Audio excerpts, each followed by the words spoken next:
l'OM, 30 ans de la victoire de 93. Les célébrations ont lieu en ce moment même à Marseille. On trouvera Florent Germain tout au long de l'émission. Et on s'interroge sur l'héritage. Est-ce que cette époque, alors vous nous dites que non, parce que, j'allais dire, est-ce que cette époque peut servir de source d'inspiration ? À partir du moment où financièrement, c'est pas la même chose, il y a quand même une source d'inspiration ? Ah bah oui. Oui, Ouais, pour moi, Johnny. pour moi, Vas-y, pour moi, plutôt, c'est quel type de message tu vas passer à l'équipe actuelle. Et quand tu regardes une photo des anciens qui sont champions, ça me donne envie de jouer, ça me donne envie de faire partie. Donc ça fait partie de la formation, des entraîneurs, c'est le message qu'on passe. Mais moi, quand j'étais plus jeune, je regardais les anciens comme une inspiration pour moi. Ouais. Et ça a été bien. Il y a Christophe qui nous rejoint au 32-16 pour continuer le débat, Jérôme. Oui, Christophe. bonjour. Salut Christophe. Bonjour à toute l'équipe. Bienvenue Christophe. Bon, qu'est-ce que tu penses de cet héritage ? J'en pense de cet héritage. Je pense que les joueurs de maintenant, je ne sais pas s'ils se rendent compte du fait qu'il n'y a peut-être pas assez d'anciens joueurs qui sont au club en fait. Dans les clubs comme le Bayern, tout ça, il y a beaucoup d'anciens joueurs qui sont présents. Donc, Ouais, mais là, t'as Basile Boli et t'as Jean-Pierre Papin. Oui, là, quand là, même. il y a Basile et Jean-Pierre qui viennent d'arriver. C'est un super truc. Ça, Ouais. Là, oui. Là, peut-être il va y avoir transmission. Mhm. Voilà. Mais moi, j'aimerais parler de mon 26 mai à moi, 93. vas-y Christophe. Parce que moi, j'étais minot, j'avais 21 ans. Et je peux te dire avec qui j'étais, où j'étais, ce qu'on a fait. On était chez des potes ailleurs, on était 6 ou 7, je sais plus. Et à la fin du match, pendant 3 minutes avant le coup de sifflet final, je peux te dire que je tremblais comme une feuille parce que on avait toujours peur d'en prendre un. Mais bon, Ouais. C'était génial. Et surtout, ce que je me rappelle, moi, c'était le 29 mai 93. Parce que moi, le 26 mai, j'étais pas à Munich. Mais le 29 mai, j'étais au Vélodrome, en revanche, contre le PSG. Et je me souviens, mais comme maintenant, du but de Basile, la tête plongeante des 18 mètres. Ouais. Mais c'était un truc de fou. À la fin du match, j'ai perdu mon t-shirt, j'ai fini torse nu dans le stade. On était au virage nord, en plus il a marqué devant nous, Basile, voilà. Et là, en même temps, j'aimerais rendre hommage à Eric, parce que Eric, franchement, c'est vraiment le symbole du club, tu vois. C'est le minot, il a tout vécu. Et en plus, il a une vaillance sur le terrain hors norme, quoi. Je veux dire, c'est un vrai guerrier. Il a le club chevillé au cœur, ça c'est un super mec.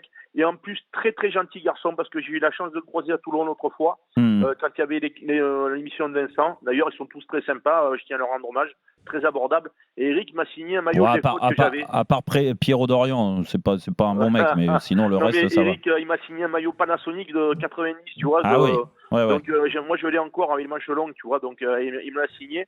Et voilà, donc je tenais vraiment à lui rendre hommage parce que c'est vraiment un super mec, quoi. Non, mais ce vraiment. que tu dis, c'est important, Christophe. Et moi, je voudrais rebondir sur ce que tu dis sur le but de Basile Boli par rapport à l'héritage là qu'on est en train de parler. Ouais. Parce que ce but, en effet, quand tu es amoureux du foot, automatiquement, tu l'as vu. Et tu as vu que ce but était un but incroyable. Un but que peut-être n'arrivera plus jamais. Une tête des 18 mètres comme ça, après des jonglages à droite et à gauche contre Paris. C'était fantastique. Et moi, je pars du principe que ce but-là, il n'est pas venu par hasard. Il est venu parce que il y a cette finale gagnée quelques jours avant, mais surtout la ferveur qu'il y a à Marseille. Et quand on parle d'héritage, moi je pense qu'à Marseille, plus qu'ailleurs, c'est important. Si aujourd'hui, tu avais un actionnaire qui était prêt à mettre, comme l'a dit Johnny, plus de moyens sur la table pour attirer des meilleurs joueurs, je reste persuadé que Marseille se rapprocherait peut-être d'une deuxième étoile, tu vois. D'une deuxième à condition que les joueurs aient la mentalité. Hein. Ah bien sûr, non, mais attention, c'est pas parce que on est d'accord, Lionel et Johnny, c'est pas parce que, et même Christophe, c'est pas parce que tu mets de l'argent que c'est une garantie de... Parce que des bons, il y en a, hein, mais des bons pour porter le maillot de Marseille, il y en a déjà moins. Déjà, t'as divisé par deux. Et puis c'est déjà arrivé à Marseille. Robert Louis Dreyfus, il avait beaucoup de moyens, il a mis beaucoup d'argent, beaucoup d'argent. N'empêche que il a jamais créé une équipe qui était prête à rivaliser avec les meilleures équipes européennes. Mais la ferveur, et on la voit aujourd'hui plus qu'ailleurs à Marseille, c'est le cas.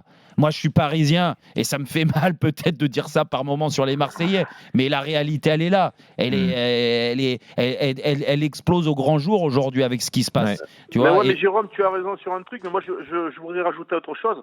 Dans un club de foot professionnel et plus spécifiquement dans un club comme Marseille, je pense qu'il faut recruter des joueurs non seulement sur leur talent, mais aussi sur le profil psychologique. Bien sûr. Bien sûr, tu as raison. Excuse-moi, mais il faut avoir les coronets pour tenir à Marseille. C'est vrai. Voilà. Non, mais ça, tu as raison. C'est pour ça que c'est pas une garantie de mettre de l'argent et de recruter les meilleurs. Il y a une personnalité bien propre à avoir et ce qu'on appelle souvent l'identification au club. L'identification au club, c'est aussi des joueurs et des dirigeants, et tu l'as dit, des anciens, mais aujourd'hui à Marseille, il y en a quelques-uns qui sont les garants de tout ça. Les supporters sont les garants de cette identification au club. Identification et transmission aussi, c'est important. Ouais, mais tu l'as automatiquement, Jean-Louis. Moi, je pars du principe que la transmission, s'il y a des joueurs qui sont identifiés au Olympique de Marseille avec la ferveur de l'OM, avec les grandes lignes, l'ADN de l'OM, l'identité de l'OM, si tu transmets ça avec les supporters, les joueurs, c'est les garants de ça. Et automatiquement, ils vont te transmettre ça dans le vestiaire. Quand tu vas mettre le pied dans le vestiaire, que tu sois un Brésilien, un Argentin ou un Chinois ou un Japonais, par exemple, même s'ils connaissent pas plus ou moins cette ferveur à Marseille, parce que tu ne peux pas tout connaître non plus. Quand tu mets le pied dans le vestiaire, tu t'assois dans le vestiaire à côté de ces mecs-là, automatiquement, tu t'identifies au club. Et franchement, alors ils ont d'autres lacunes et pas assez de qualité technique pour rivaliser avec les meilleurs. Mais moi, je pars du principe qu'aujourd'hui, le groupe de l'OM tire le maximum. Ils ont cette identification au club. Ils se battent pour le maillot, pour ce que le club représente. Ça, il y a aucun joueur qui sort de cette lignée-là aujourd'hui, contrairement à d'autres grands clubs.